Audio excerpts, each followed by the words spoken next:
Okay, so in this video, I want to share a story that I had with an engineer this week just gone in an effort to help engineering managers, engineering business owners actually understand their engineers in an effort to help the engineers firstly, but also help you, if you're watching this as a business owner or a manager, retain your team members from stopping them from wanting to leave and from stopping them from actually leaving.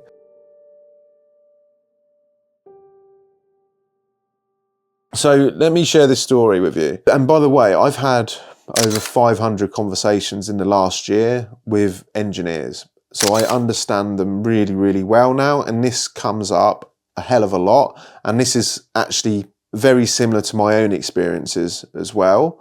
Not quite the same, this story, but similar. And from speaking to 500 engineers over the last year, a lot of what they say is very similar to how I felt when I was a service engineer. Anyway, let me share this story with you. So I was having this conversation with this chap who was considering investing in our program and moving forward with us to help him learn the skills to land a role as a controls engineer. And he was telling me that he's a service engineer for fitness equipment.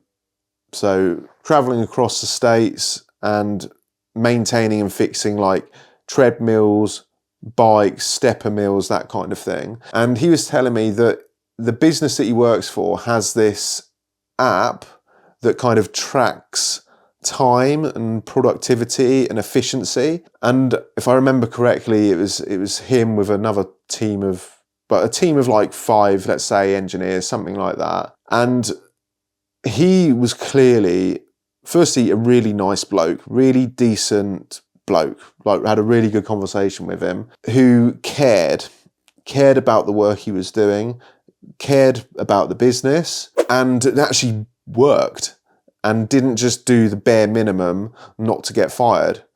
Like, as it turned out, his colleagues were. So this app that the business were using to track all of this, tracking their efficiency and productivity, showed that this guy that I was talking to was way, way more efficient and productive than the other engineers on their team. And this caused, once they realised this caused a lot of friction within the team. The guy that I was talking to, let's just call him Tom, okay? Let's just call him Tom. It caused problems for Tom in a sense that all of his colleagues were like, oh, fucking hell, mate, like you're making us look bad ultimately because he was outperforming them. And then it was causing them to get pressure from management. Anyway, the conversation continued. I'm not sure what happened to those other engineers that were doing the bare minimum, but what it clearly showed to the business, to management, that Tom is a bloody good engineer and he's doing the work, and he's like, all of his clients that he was servicing were happy, and Tom wanted to progress, and Tom wanted to advance, and Tom wanted to make some more money. You know, nothing crazy. Like, this isn't, as you can tell by the title, this is not all about money, and I'll explain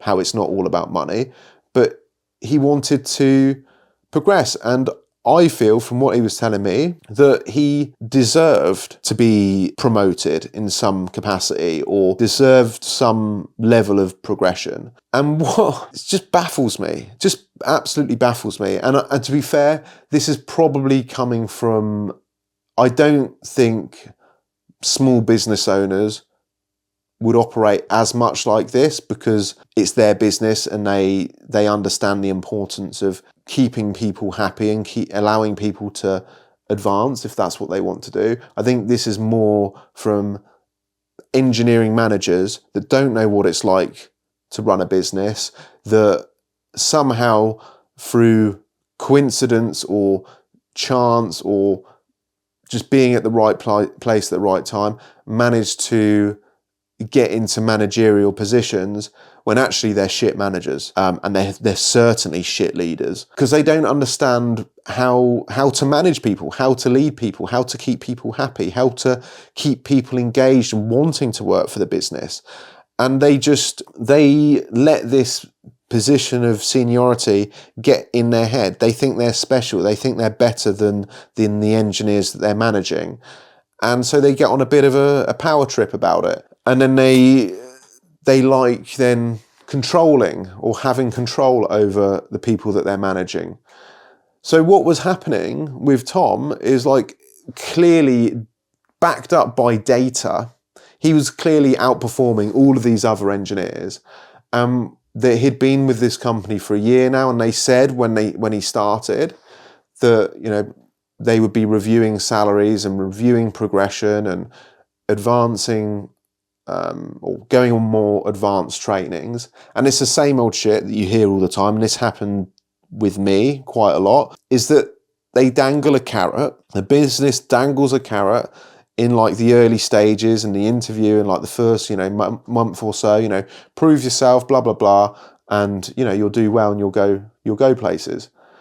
And then after a year, 6 months, year, you're sort of asking about these things. You've proven yourself, and also, excuses are made basically. Or in this case, which is just absolutely baffles me how this is able to happen, the managers, they start criticising Tom and the level of work that Tom's doing. And even though he's clearly demonstrated that he's outperforming all of the other engineers, like quite radically. But then I can see how this, through understanding psychology somewhat, I can understand what's going on here. They don't want Tom getting, not that he would, the hour conversation I had with Tom, hour and a half conversation I had with Tom, could clearly see that he wasn't this type of person, but they probably want to keep him in his lane. They want to sort of knock him down a few pegs so he doesn't get any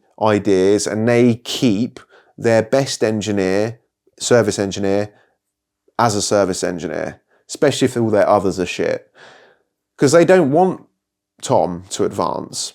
They lose their best engineer, and then it means that it causes them headaches, admin, it's effort basically.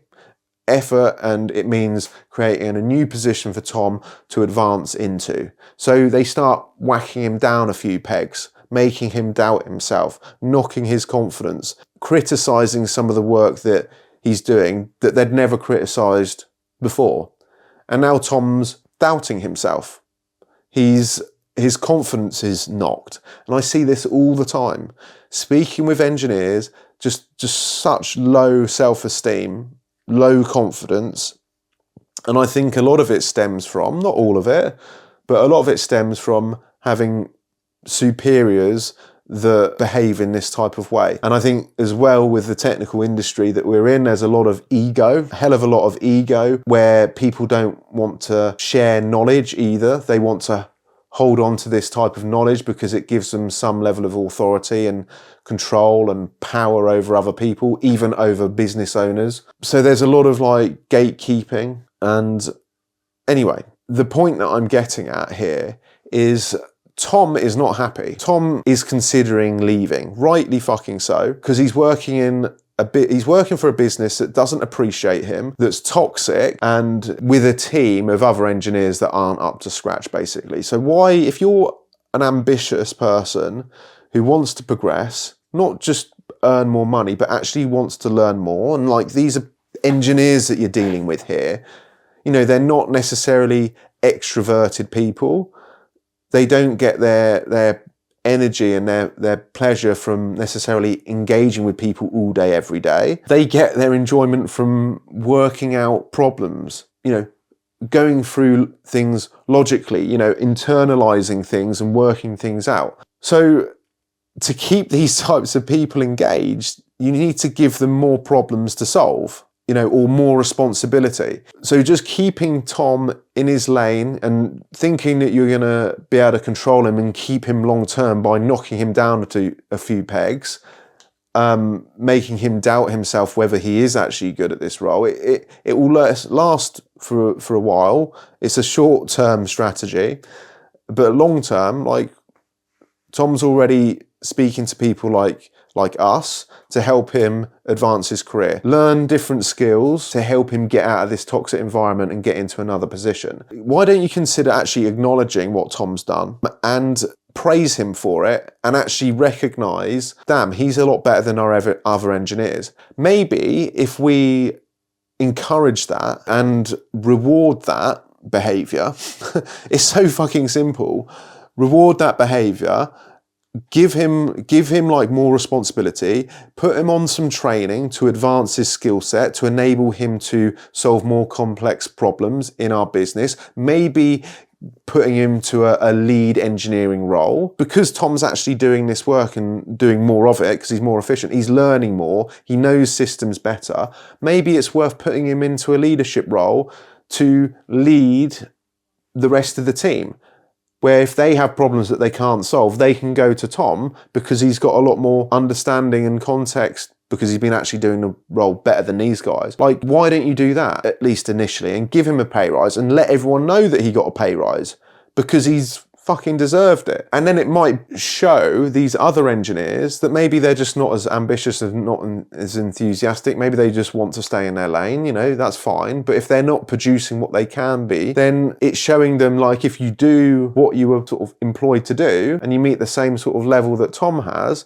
then there's opportunity to progress. So that's what I'm encouraging managers, business owners to consider, is actually rewarding their guys that are doing well rather than knocking them down. Because giving Tom that recognition is very simple, is you just put yourself in Tom's shoes. So like if you're a manager or you're a business owner, it's trying to either remember what it was like for you if you'd come through the ranks, which you probably haven't, because somehow managers aren't in managerial positions from actually working their way up from, you know, the trenches up, because those usually make the best managers, the best leaders, the best business owners, because they actually know what it's like. So their expectations of their engineers is aligned with reality. Anyway, why don't you just put yourself in their shoes?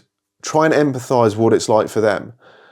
You know, so if you had done something well, you know, even if you're in a management position, if you do something well as a manager, like, you would hope to get some sort of recognition and then some reward off the back of that, especially if you're doing it consistently. So why is it any different for engineers that are ultimately the people, the revenue generating individuals in your business? Like, without them, you haven't got a business. Like, you can do all the sales and marketing in the world, but if you haven't got engineers that are actually going to be servicing this equipment, you haven't got a business. So why don't you appreciate them and not think that you're better than them and treat them how you would like to be treated? Because it's not about the money. Let me tell you that. Like, yes, money is one thing and people do want to make more money, but that is, after, as I said, speaking with hundreds, 500 engineers over the last year, that is not the main priority for them. The priorities are having some recognition, being appreciated, being able to continue to learn and develop, learning a new skill set, and then actually not just learning that skill set, but then actually being able to apply it.